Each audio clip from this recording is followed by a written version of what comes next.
안녕하세요. 김덕용 목사입니다. 이제 벌써 한 주간을 마감하는 금요일입니다. 오늘 밤에 있을 금요 성령 집회를 통해서 주일을 앞두고 우리의 심령을 깨끗이 하사 주일 예배를 잘 준비하는 시간으로 삼았으면 좋겠습니다. 자, 이제 오늘 우리가 나눌 말씀 요한복음 6장 52절로 59절, 요한복음 6장 52절로 59절입니다. 제가 읽겠습니다. 그러므로 유대인들이 서로 다투어 이르되 이 사람이 어찌 능히 자기 살을 우리에게 주어 먹게 하겠느냐?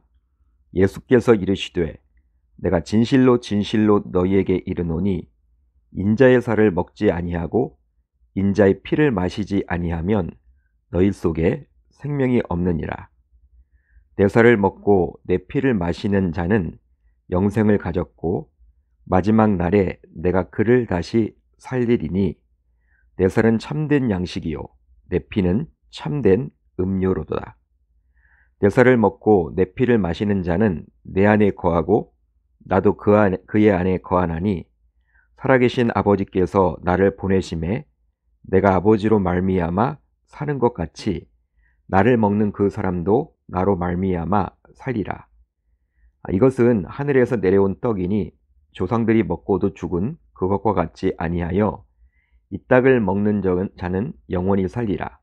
이 말씀은 예수께서 가버나움 회당에서 가르치실 때 하셨느니라. 아멘. 하나님의 말씀입니다. 오늘은 이 말씀을 통해서 영원히 살고 싶다면 이란 제목으로 은혜를 나누겠습니다.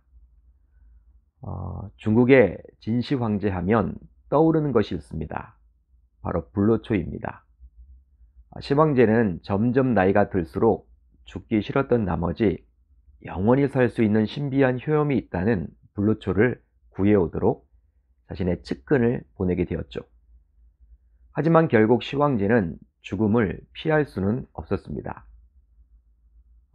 역사적으로 보게 되면 시황제뿐만 아니라 많은 군주들과 독재자들은 자신이 가지고 있는 권력을 놓지 않고자 죽지 않으려고 여러 방법을 강구했습니다. 그렇지만 죽지 않을 방법은 역시 존재하지 않죠. 실제로 그런 방법이 있다면 얼마나 값어치가 나갈까요? 아마도 대단히 비싸다 할지라도 돈 있는 사람이라면 자신의 부를 영원히 누리고자 비싼 값을 치르고 그것을 사겠죠. 하지만 안타깝게도 돈으로 그것을 살 방법은 없습니다. 그렇다면 죽지 않을 방법은 정말로 없는 것일까요? 이 말을 바꿔 말하면 영원히 살 수 있는 방법은 있는 것일까요?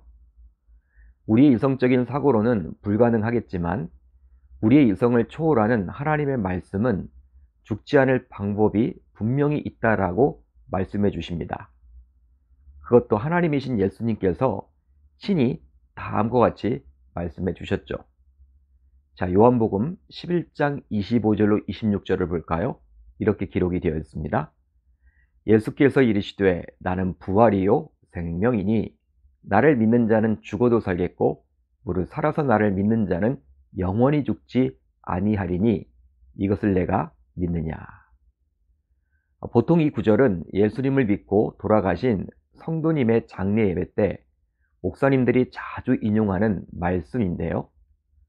바로 이 구절은 예수님께서 죽은 나사로의 누이였던 마르다와의 대화에서 하셨던 말씀입니다.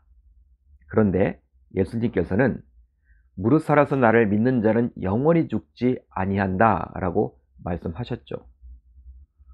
정말 놀라운 이야기를 예수님께서 말씀하신 것입니다.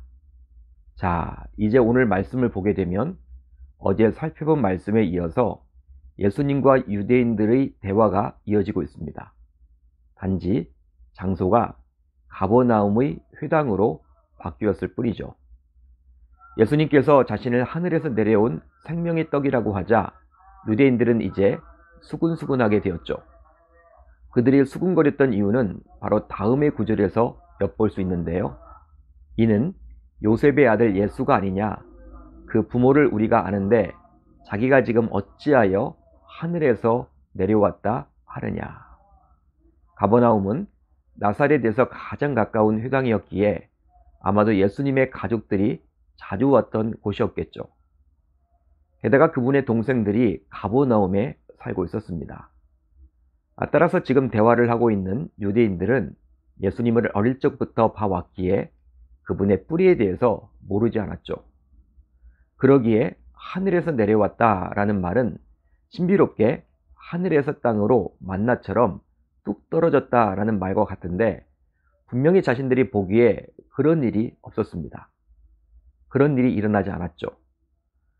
따라서 그들은 예수님의 말씀을 온전히 이해할 수가 없었던 거예요. 그렇다면 왜 생명의 떡인 예수님이 중요한 것일까요? 이 질문에 대해서 예수님은 친히 다음과 같이 답을 해주셨는데요. 자, 51절을 볼까요? 이렇게 기록이 되어 있죠. 나는 하늘에서 내려온 살아있는 떡이니 사람이 이 떡을 먹으면 영생하리라. 내가 줄 떡은 곧 세상의 생명을 위한 내 살이니라 하시니라. 바로 사람이 예수의 살인 생명의 떡을 먹으면 영생하기 때문이죠. 한마디로 영원한 생명을 가질 수가 있습니다. 즉 영원히 죽지 아니한다라는 것이죠. 그러기에 죽지 않을 방법이기에 예수님이 중요한 것입니다. 그렇다면 이 예수님의 말씀을 통해서 우리는 무엇을 알 수 있을까요? 바로 예수님께서는 이 세상에 참 생명을 주시려고 이 땅에 오신 메시아이십니다. 하지만 예수님이 누구인지 전혀 알지 못했던 유대인들은 다음과 같은 반응을 보였던 것이죠. 그러므로 유대인들이 서로 다투어 이르되 이 사람이 어찌 능히 자기 살을 우리에게 주어 먹게 하겠느냐? 유대인들은 서로 날카로운 논쟁에 빠지게 되었습니다. 바로 예수님이 하셨던 말씀, 즉 자신의 살을 먹어야 영생한다 라는 이 말씀을 인간을 먹는 식인으로 여겼기 때문이죠. 그러기에 이 사람이 어찌 능히 자기 살을 우리에게 주어 먹게 하겠느냐라며 논쟁을 벌였던 것입니다. 그런데요, 예수님께서는 이런 유대인들의 논쟁의 불에 기름을 부어 버렸는데요. 바로 한술 더 떠서 피까지 마셔야 영생을 얻을 수 있다라고 말해주고 있기 때문이죠. 인자의 살을 먹지 아니하고 인자의 피를 마시지 아니하면 너희 속에 생명이 없느니라. 그렇다면 왜 당시 유대인들, 특히 회당에서 만났음에도 불구하고 유대인들은 예수님의 이런 말씀을 전혀 이해할 수 없었을까요? 바로 그들 모두 회당에 있었기에 영적인 사람이라고 스스로 자부했건만 결코 영적이지 못한 육적인 사람이었기 때문입니다. 여러분, 이 세상에는 영적인 사람이 있고 육적인 사람이 있습니다. 물론 우리 인간은 누구나 영과 육을 모두 가지고 태어나죠. 하지만 예수를 안 믿는 불신자들 뿐만 아니라 예수를 믿는다라는 신자들 가운데서도 영적인 사람이 아니라 마치 불신자들처럼 오직 육적인 것만을 추구하는 육적인 사람도 분명히 존재합니다. 바로 당시 예수님과 논쟁을 벌였던 유대인들처럼 종교 생활을 하는 자들처럼 말이죠. 그렇다면 육적인 사람의 특징은 과연 무엇일까요? 오직 눈에 보이는 물질적인 것에만 관심이 있습니다. 그러다 보니 육적인 사람은 교회에서 같은 것을 들어도 오직 물질적인 것으로만 해석을 하기에 진리를 온전히 알아듣지 못하는 것이죠.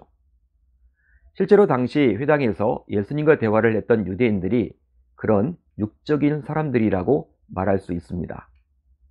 즉, 회당에서 머물렀기에 겉으로 보여지는 모습은 지극히 경건한 것처럼 보였지만 실제로는 이방인들과 다를 바가 없이 눈에 보이는 것, 즉 물질적인 것만을 중시 여겼던 것이죠. 그러다 보니 그들은 예수님의 말씀을 오직 바르게 온전히 이해할 수가 없었습니다. 따라서 오늘 본문에서 예수님과 대화를 나누었던 유대인들처럼 우리 또한 예수님을 인격적으로 만나지 못한 채 교회만 다니고 예배만 드리고 또 봉사만 하는 종교 생활을 하는 신자는 아닌지 항상 자신의 신앙을 면밀히 점검해야 할 줄로 믿습니다. 점검 결과 행여나 우리들 가운데 아직도 예수님을 인격적으로 만난 체험이 없다면 아무리 말씀을 들어도 온전한 예수님의 뜻을 이해할 수 없기에 금년 한 해 예수님을 인격적으로 만나는 것을 최우선으로 삼아야만 하겠습니다. 그렇다면 예수의 살을 먹고 피를 마신다. 이것은 과연 어떤 의미가 있는 것일까요? 바로 이 말은 예수의 십자가 공로를 인격적으로 마음으로 받아들이고 믿는다라는 것입니다. 한마디로 예수를 4대 성인의 한 사람 혹은 선지자 정도로 여기는 것이 아니라 죽을 수밖에 없는 나에게 생명을 주시고자 친히 인간의 몸을 입고 이 땅에 오신 하나님임을 믿는 것입니다. 그렇습니다. 예수의 살을 먹고 피를 마시는 것은 곧 예수를 믿는 것과 같습니다. 그럴 때 예수는 우리와 하나가 되고 우리를 대신하여 십자가의 저주를 담당하시고 우리로 하여금 이 땅에서 영생을 누리게 하시는 것이죠. 여러분, 이제 예수님께서는 자신을 온전히 믿게 되면 어떤 현상이 일어나게 되는지 저와 여러분들에게 다음의 구절을 통해서 안내해 주고 계시는데요. 자, 오늘 본문 56절을 볼까요? 이렇게 기록이 되어 있죠. 내 살을 먹고 내 피를 마시는 자는 내 안에 거하고 나도 그의 안에 거하나니. 이것은 바로 우리가 진정 예수님의 십자가 공로를 깊이 묵상하고 그 말씀을 먹게 되면 예수님과 점점 가까워지게 됨을 말씀해 주고 있는 본문입니다. 따라서 예수님을 믿게 되면 그것은 예수님의 살을 먹고 피를 마시게 되므로 이제 예수님이 우리 안에 들어와서 거하게 된다라는 거예요. 따라서 창조주이신 그분께서 내 몸 안에 들어와 거하시기에 우리는 이제 영원히 죽지 않게 되는 것이죠. 실제로 우주 만물을 창조하신 그리스도께서 내 몸 안에 들어와 계시는데 어떻게 우리가 죽을 수 있단 말입니까? 이건 말이 되지 않는 것이죠. 따라서 비록 유한한 육체는 숨이 멎는 순간 썩어지게 되더라도 다시 주님이 부활하신 것처럼 우리도 역시 또 하나님의 때가 되면 부활하게 되는 것이죠. 그러기에 아무리 견디기 힘든 인생의 위기를 만난다 하더라도 우리는 내 안에 있는 예수로 인해서 영생을 소유하고 매일매일 기쁨으로 생명을 누릴 수 있게 되는 것이죠.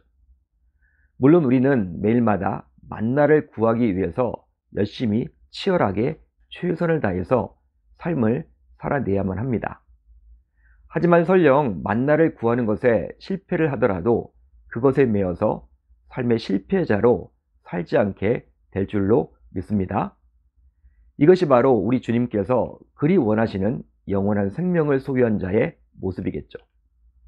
따라서 예수를 제대로 믿는 자만큼 이 세상에서 무서운 사람은 없는 것입니다. 그 이유는 죽음을 결코 두려워하지 않기 때문이죠. 바로 설령 죽는다 하더라도 다시 부활하기 때문입니다. 사랑하는 성도 여러분, 여러분들 모두 영원히 살고 싶으십니까? 그렇다면 예수를 온전히 믿으십시오. 예수를 제대로 믿으십시오. 그냥 교회만 다니지 마시고 예배만 드리지 마시고 봉사만 하지 마시고 직분만 갖고 있지 마시고 그 교회를 통해서 예배를 통해서 봉사를 통해서 메시아이신 예수를 인격적으로 만나십시오. 그렇게만 된다면 여러분들은 결코 죽지 않게 될 줄 우리 주님의 이름으로 축원합니다. 축원합니다. 자, 오늘 우리 공동체가 함께 나눌 기도 제목인데요. 두 가지입니다. 우선 첫 번째로는 예수를 온전히 믿음으로 예수의 살을 먹고 예수의 피를 마심으로 예수와 365일 24시간 함께 거함으로 영원히 살게 하소서. 다음으로 오늘 밤에 있을 금요 성령 집회를 통해서 하나님의 치유와 회복의 역사가 일어나게 하소서. 올 하루도 말씀을 붙잡고 기도하는 가운데 우리 주님의 세밀한 음성을 듣는 저와 여러분들이 모두 다 되셨으면 좋겠습니다.